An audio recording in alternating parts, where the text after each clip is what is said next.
ہم اپنے علاقے میں اپنی مسجد کو کم از کم اپنے علاقے کے تمام گھروں سے زیادہ خوبصورت بنائیں،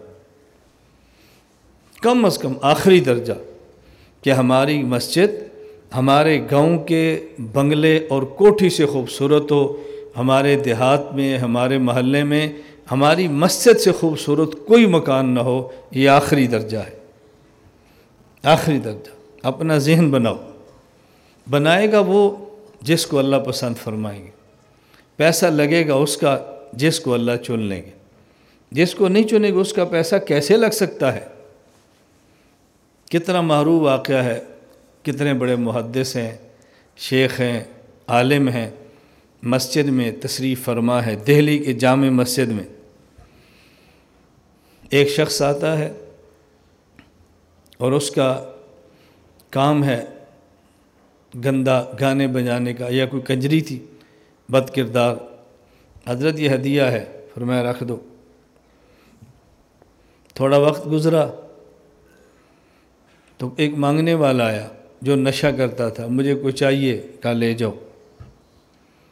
ایک مرید نے بعد میں ادب سے پوچھا، نہ بات سمجھ آئے تو اپنے شیخ سے پوچھو، لیکن ادب سے پوچھو، اعتراض مت کرو، بدگمان مت ہو۔ حضرت یہ بات مجھے سمجھ نہیں آ رہی، مجھے سمجھ نہیں آ رہی۔ ایک مرید نے پوچھا، حضرت دینے والا ایسا بندہ ہے کہ جس کا کاروبار ٹھیک نہیں ہے، غلط ہے، لینے والا وہ جس نے سے شراب پینا ہے، چرس کھانی ہے، تو آپ نے چرس پینی، آپ نے کس سے لیا اور کس کو دیا؟ فرمائے مال حرام بود بجائے حرام رفت، حرام کا مال تھا، حرام جگہ پر چلا گیا، نہ ہم نے لیا ہے نہ ہم نے دیا ہے۔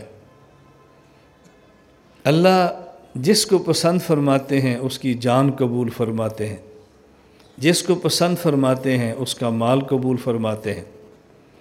دیکھو میں اپنا نظریہ بیان کر رہا ہوں، آپ میرے نظریے کو قبول کرنے کے پابند نہیں ہیں۔